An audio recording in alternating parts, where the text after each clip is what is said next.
네, 지난 영상에서는 저희가 마커 클러스터에 의해서 커피 전문점들이 어디에 분포되어 있는지 이런 것들을 지도상에서 클러스터링 한번 진행을 해봤었습니다. 자, 이번에는 행정구역별로 데이터 수를 세알려서 한번 시각화를 해보도록 할게요. 먼저 여기 코드에 커피점 카페를 가져와서 시군구별로 그룹핑을 한 다음에 요거에 대한 카운트를 찍어 봅니다.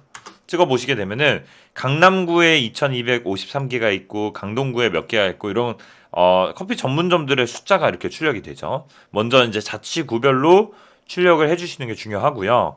자, 이렇게 되셨으면 요거를 이제 추가를 해줄게요. 요거를 폴리움의 맵을 객체를 새로 하나 만드셔서 GeoJSON에다가 우리가 자치구를 역시 표기를 하고요. 그 다음에 일단 먼저 지도를 한번 출력을 해보죠.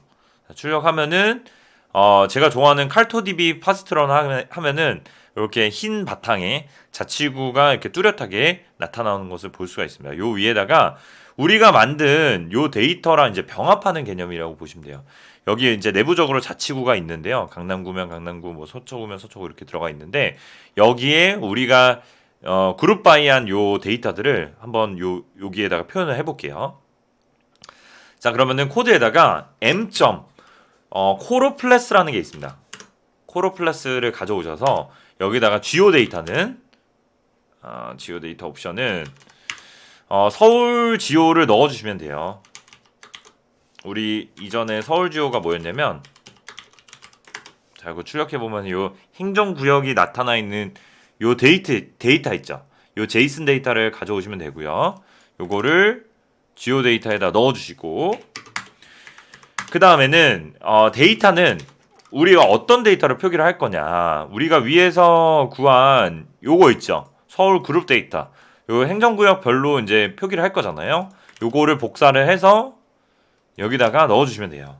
그러면은 얘가 나중에 강동구면은 강동구에 있는 데이터를 찾아다가 병합을 해줄 겁니다. 그리고 강북구면은 강북구에 있는 데이터를 찾아다가 병합을 해줄 거예요.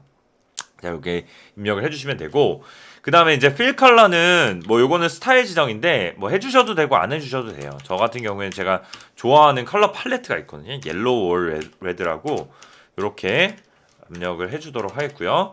그 다음에 오파시티인데요. 요거는 이제 투명도를 조절하는 거라고 보시면 돼요. 요거 오파시티가 1에 가까우면 굉장히 진하게 표현이 되는 거고 0에 가까울수록 옅게 흐리게 표현이 되는 건데 한 0.5 정도로 설정해 보도록 하겠습니다. 그리고 라인에 대한 오파시티는 자, 이것도 라인에 대한 투명도를 지정하는 건데 이거는 한 0.2 정도로 지정을 하도록 하겠고요. 그리고 키원인데 요거는 어떻게 설정하는 거냐면 얘는 여기 보시면은 프로퍼티스 밑에 지금 네임이라고 있죠. 요 프로퍼티, 그러니까 서울 지오데이터에 프로퍼티스라는 키 밑에 네임이라는 키로 저희가 병합을 할 거잖아요. 요 강동구 데이터와 그 다음에 우리가 만들어 놓은 요 데이터랑 병합을 해주는 거기 때문에 키온에다가 요 지오데이터의 프로퍼티스의 네임을 지정을 해주시면 돼요. 이게 혹시라도 다른 제이슨 파일에서는 요 키값이 달라지는 경우가 있기 때문에 이런 것들을 한번 확인해 볼 필요가 있습니다. 그래서 여기다가 프로퍼티스의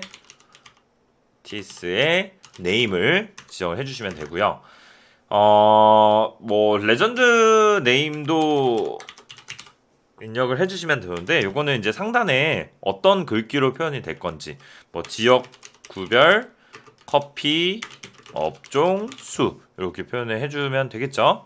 자, 이렇게 입력을 다 하셨으면 한번 지도를 한번 출력을 해보겠습니다. 그러면은 우리가 방금 입력한 뭐 지역구별 커피 업종 수가 이렇게 레전드로 표현이 되는 거고요. 그 다음에 여기 보시면은 이렇게 이쁘장하게 출력이 됩니다. 그래서 자치구별로 커피 업종 수에 따라서 이렇게 색깔이 진하고 옅게 표현이 되는 것을 볼 수가 있죠. 그래서 클러스터링과 비교를 해보면 클러스터링 같은 경우에는 얘가 알아서 군집화를 해서 표현해 주는 거는 참 좋지만 우리가 자치구별로 보기에는 좀 어려운 점이 있었잖아요. 얘가 지 맘대로 이렇게 바운더리를 치기 때문에. 그래서 그럴 때 어려울 때에는 이렇게 코로플레스라는 걸 사용하시면은 이렇게 자치구별로 색깔을 구분지어서 지금 딱 봐도 그러면은 강남구 같은 경우에는 굉장히 색깔이 진한 거를 볼 수가 있고 뭐 요런 데에는 뭐 영등포구랄지 뭐 서초구는 그 다음으로 많고요. 그래서 이렇게 뚜렷하게 시각화로 표현이 되는 것을 볼 수가 있습니다. 이렇게 뭐 확대를 하거나 축소를 되더라도 얘가 인터랙티브 반응하기 때문에 유용한 거를 볼 수가 있고요. 요런 코로플러스 같은 경우에 어디서 많이 또 보냐면 우리가 선거철에 보면은 자치구별로 뭐 투표, 집계 현황 뭐 이런 것들 볼 때도 많이 보실 수가 있을 겁니다. 그래서 여기서 알아서 이렇게 구간을 나눠서 이제 그 색깔을 지정해 가지고 표현을 해주는데요.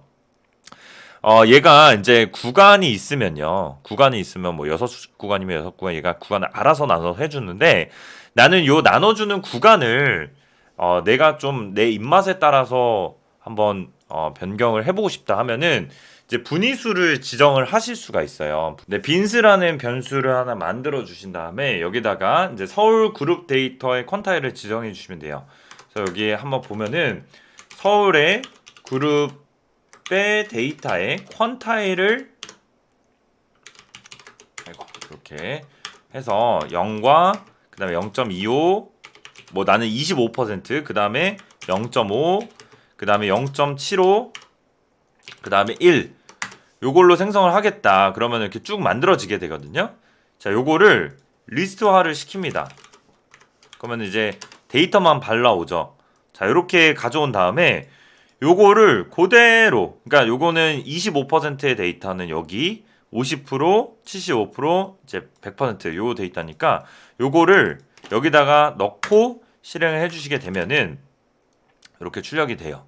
출력이 되는데 지금 보시면은 레전드 값이 바뀐 거를 볼 수가 있죠. 그러니까 25%에 해당하는 데이터, 그 다음에 25에서 50%까지, 50%에서 75%까지, 75%에서 나머지까지 데이터들을 이렇게 나누어서 4분할로 보여주는 거를 볼 수가 있죠. 그러니까 위에 거랑 차이점은 뭐냐면 위에 거는 내가 분할을 얘한테 맡기는 건데 균등 분할을 하는 거를 볼 수가 있고요. 얘는 이제 퀀타일 분위수에 따라서 이제 구간의 길이는 달라지게 됩니다. 하지만 이제 데이터의 개수는 이제 거의 동일하게 들어간다라고 보시면 됩니다.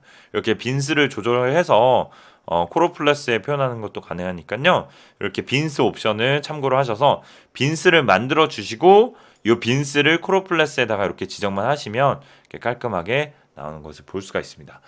그리고 끝으로 이제 이렇게 열심히 만든 인터랙티브 시각화를 이제 제3자에게 전달을 해야 되잖아요. 전달을 하거나 아니면은 우리가 뭐 웹사이트 게재를 하거나 이런 것들을 하셔야 되는데 요게 이제 인터랙티브 시각화이기 때문에 우리가 일반적인 뭐 사진으로 캡처를 하거나 이러면은 인터랙티브의 그 의미가 없어지겠죠. 이렇게 확대나 축소 이런 것들이 보여야 되는데요. 그래서 이렇게 인터랙티브한 시각화로 저장을 하시려면 HTML 파일로 저장을 해주셔야 돼요.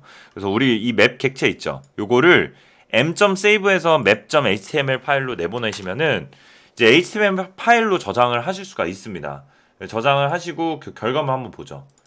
제가 이렇게 HTML 파일 저장된 거를 열어보니까 기가 막히게 이렇게 인터랙티브하게 맵 전체가 다 저장이 됐습니다. 그러니까 요거를 쫙 전달을 하면은 우리가 방금 이제 시각화에서 구한 그런 통계 자료들을 이렇게 인터랙티브하게 제3자가 볼 수 있기 때문에 굉장히 유용하겠죠. 그래서 마지막으로 저장하는 방법까지 저희가 실습을 마쳤습니다.